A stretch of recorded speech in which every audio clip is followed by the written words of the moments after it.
This message I'm going to speak to you today, I'm going to start with Mark chapter 8 and verse 34. And this is Jesus speaking, first of all, speaking to the crowd. And that's a really important part for us to note because we're in an environment that really does care about people who don't know God and recognise that often in our environments that we gather that people are at all different stages of faith, all the way from just curious all the way to really sold out. And so we never want to forget that and go to a point where we just preach stuff that people don't understand. But nor do we want to insult people's intelligence, because Jesus would call a crowd to himself and he would say really full-on things. And today, if you're getting baptised, this is something that you need to know before you get baptised. And if you are getting baptised, we'll give an opportunity for you at the end of the message to go and get changed. So don't worry, don't stress about when do I have to go out, when do I need to get changed. I'll let you know and we'll give you some time to get changed to come back and get baptised. So Mark chapter 8 and verse 34, it says, "Then calling the crowd to join his disciples, he said, if any of you wants to be my follower, you must give up your own way, take up your cross and follow me. If you try to hang on to your life, you will lose it. But if you give up your life for my sake and for the sake of the good news, you will save it. And what do you benefit if you gain the whole world but lose your soul?"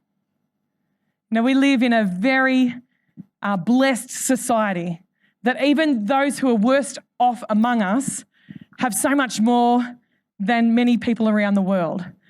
And yet, we naturally want to get more. We want to increase our standard of living. It's a human way that we do. But Jesus is saying here, you could gain and gain and gain until you've got the whole world and you could end up losing your soul. And this would probably not be something that gets preached right at the jump of someone coming, curious about faith. It might be not something that you would necessarily tell your friend straight up, but yet Jesus decides to tell people straight up. And he calls a crowd to himself. He says, I want to be really upfront with you. I want you to know that it's going to cost you if you want to follow me. Are you up for the cost? And he says, because you could gain the whole world, but you could lose your soul. Jesus' whole life was about laying it down for others. He knew his whole mission on earth was to come and to lay down his life for us. He says in John chapter 10, verse 18, "No one can take my life from me. I sacrifice it voluntarily." We understand sacrifice. The time will come. Daz and I get Compassion Children every now and then. We sponsor Compassion Children.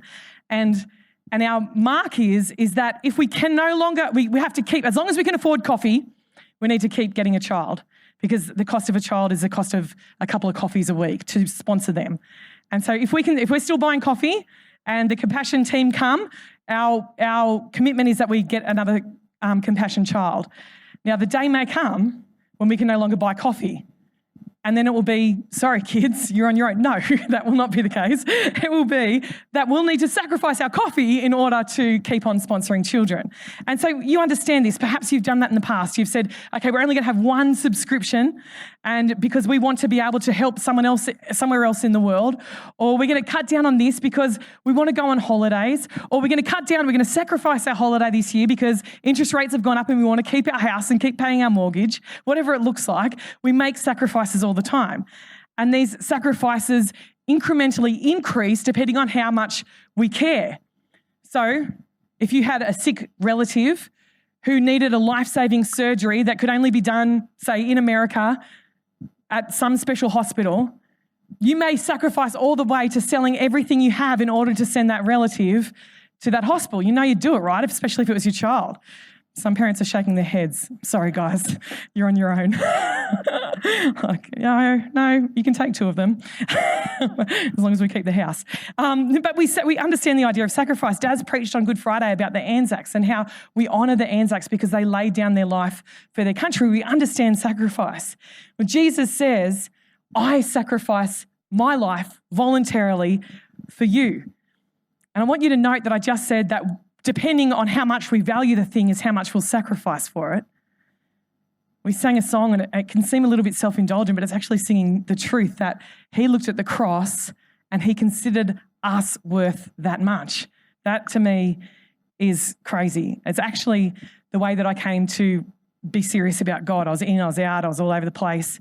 And then I said to my dad at the wood heap, actually, when I was getting chips for the fire, Dad, if Jesus died on the cross and no one ever came to him, would it have been for nothing? And he said, yeah, but if just one person had have decided to follow him, he would have considered that worth it. And something went into my heart of, if I was that one person, that Jesus would have considered that worth it, that Jesus would care about me that much, and he cares about you that much, and there's a whole lot more to it, and there's the sovereignty of God and all that stuff.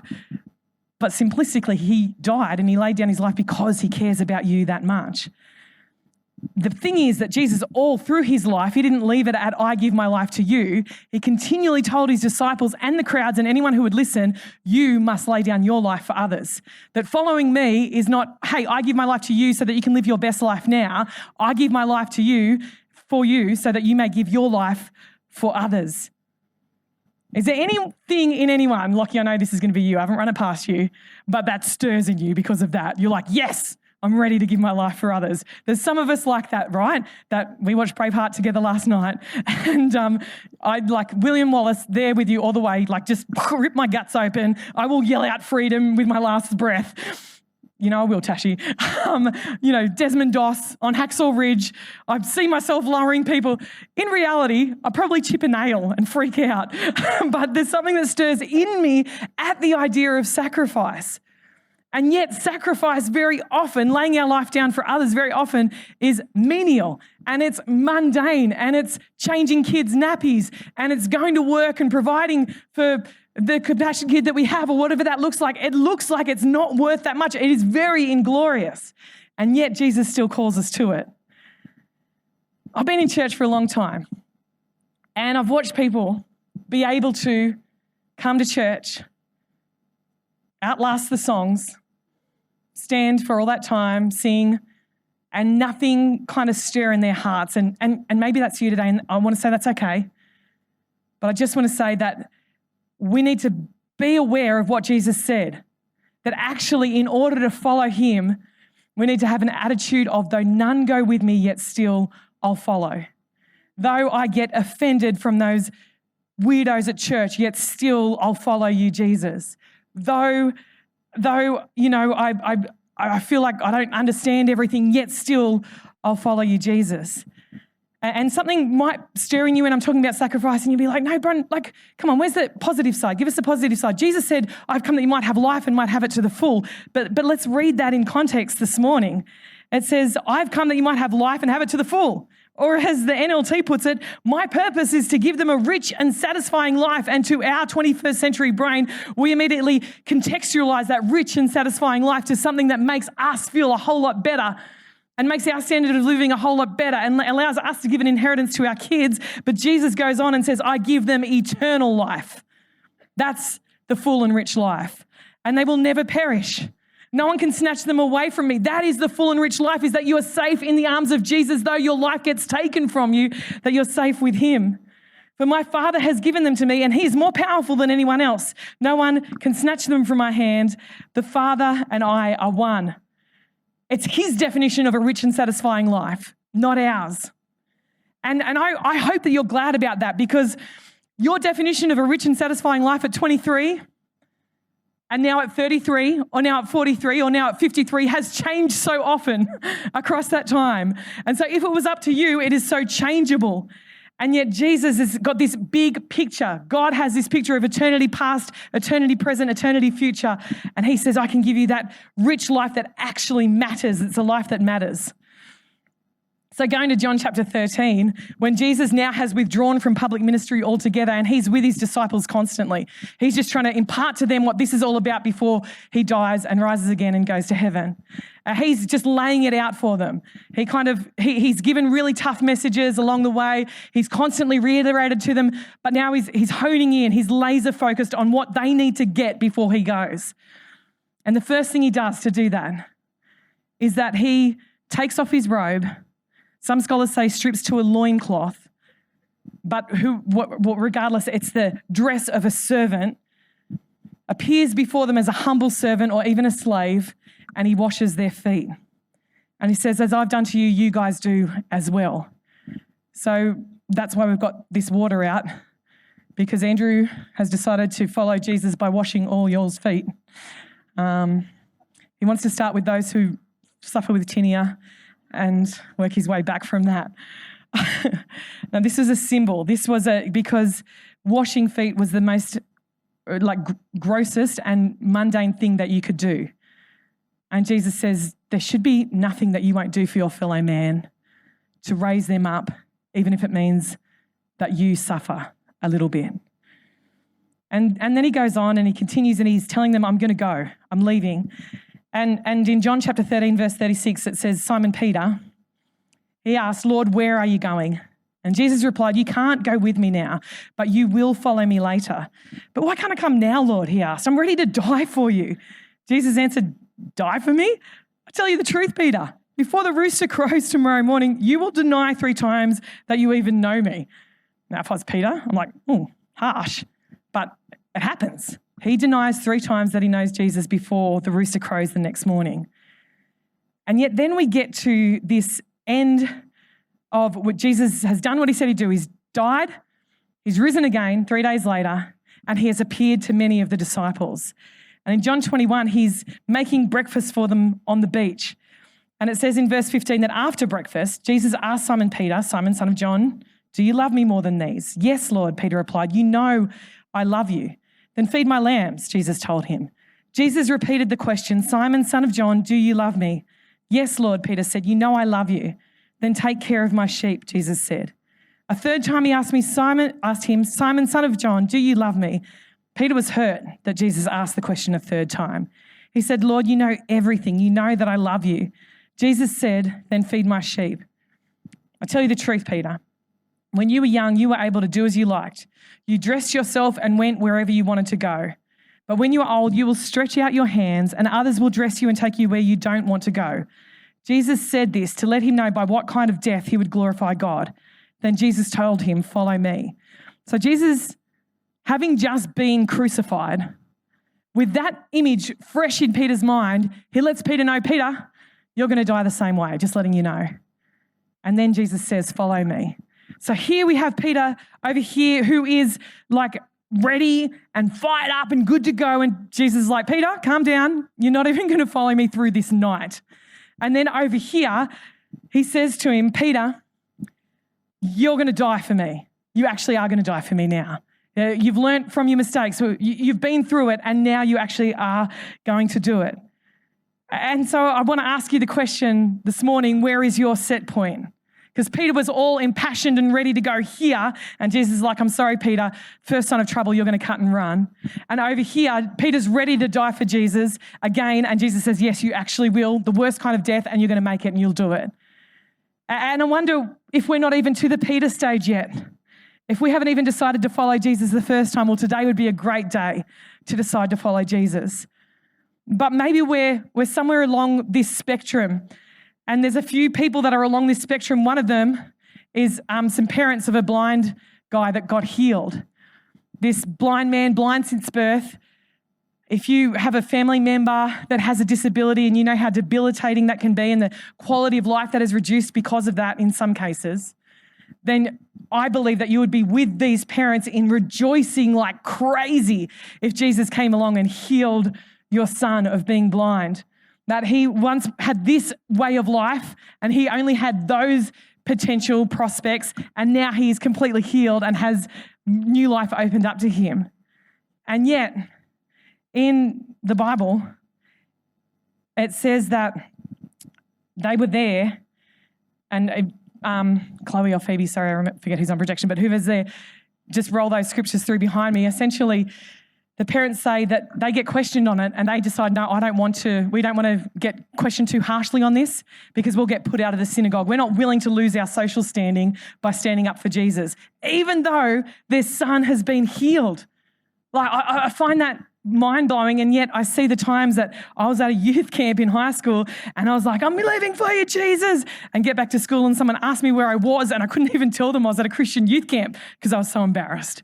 And so those parents, I'll let them off the hook this time. There are other people there that are leaders, people, it says that many of them believed in Jesus, but they said that they wouldn't they wouldn't say that they would follow him because they didn't want to be put out of the synagogue. Where is your set point? There's another time that Jesus is talking and he gives a really hard saying. He says, unless you eat my flesh and drink my blood, you can't be my follower.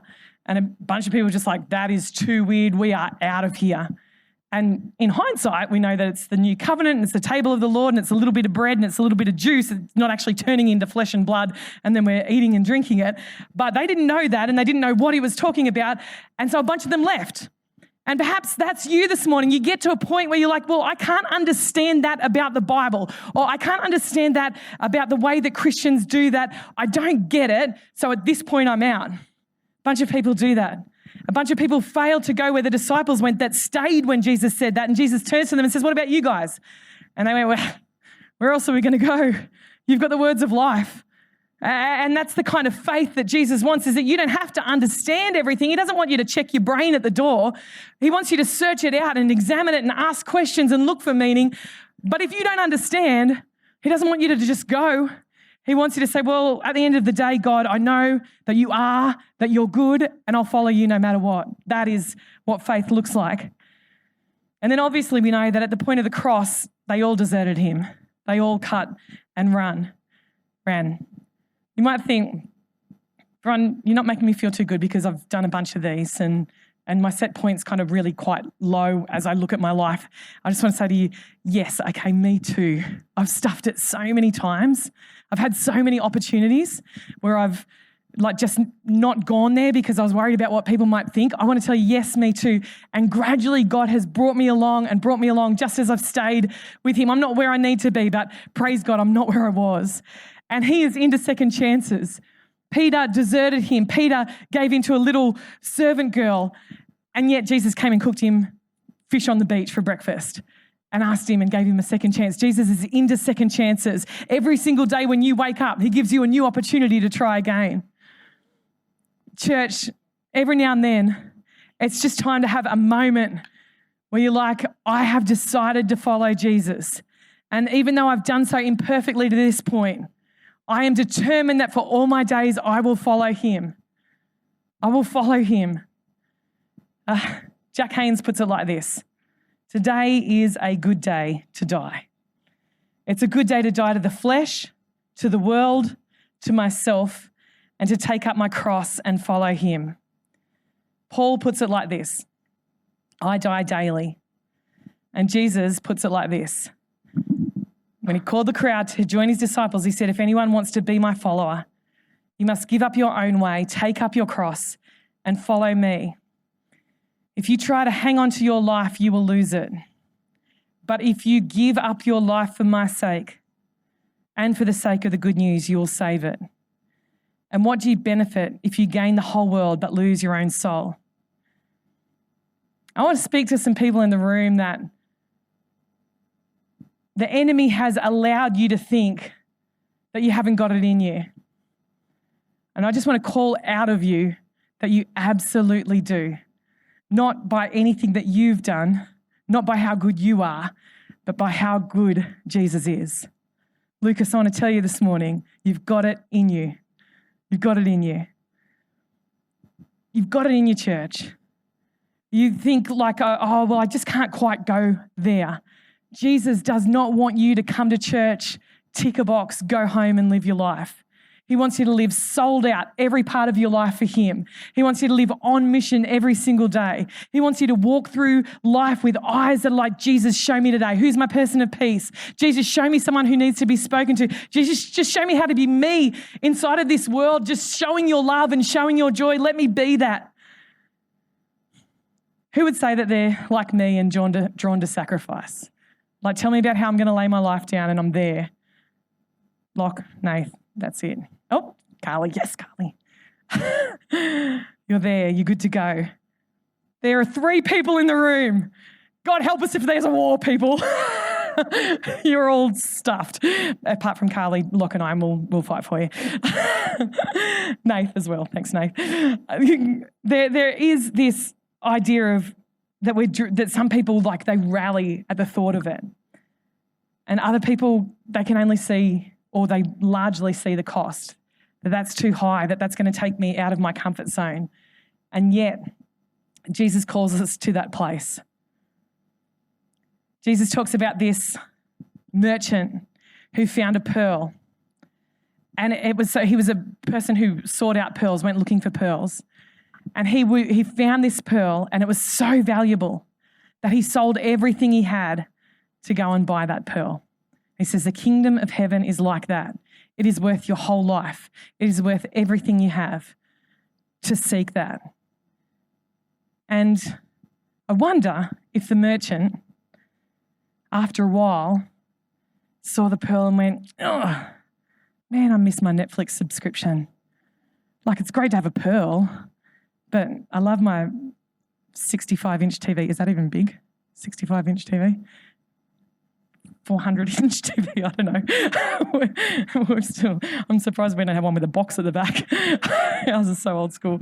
Like, I wonder if he ever went, I shouldn't have sold everything. Like, look at it. It's not worth that much.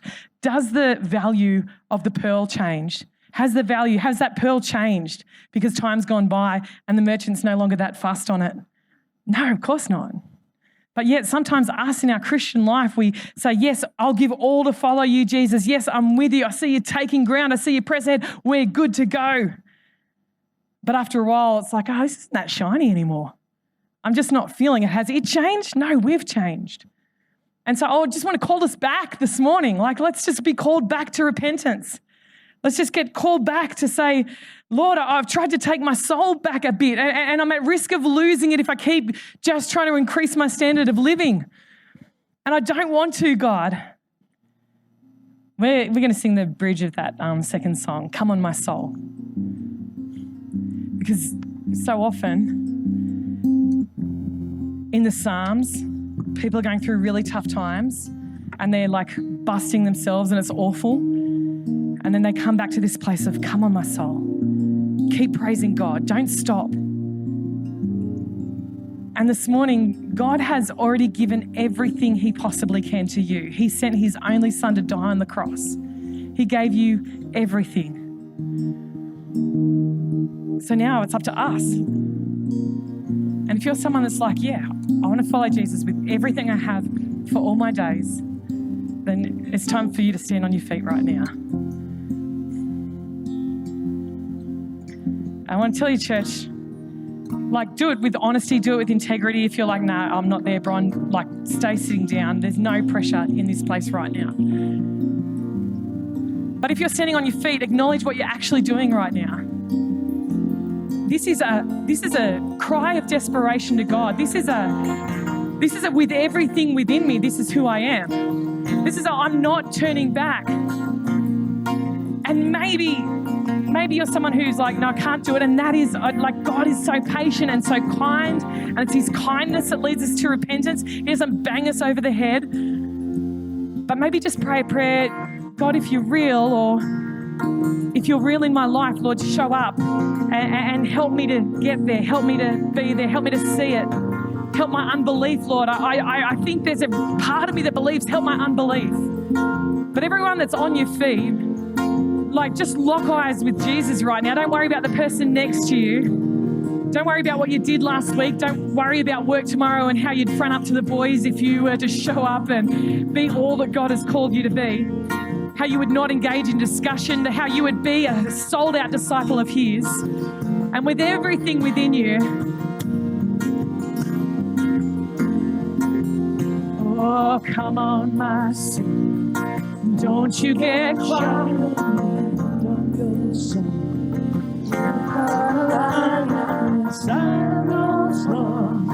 Get up and praise the Lord. Oh, come on, my soul. Don't you get shy. You got a lion inside those lungs. Get up and come on, my brothers and sisters. It's time to speak to your soul. It's time to speak to your soul. It's time to dictate to your soul. It's time to tell it no more fluffing around. No more 1 foot in, 1 foot out. No more turning back, turning forward. Now's the time. This moment right here is my moment to follow you, Jesus. Though none go with me, yet No turning back. No turning back.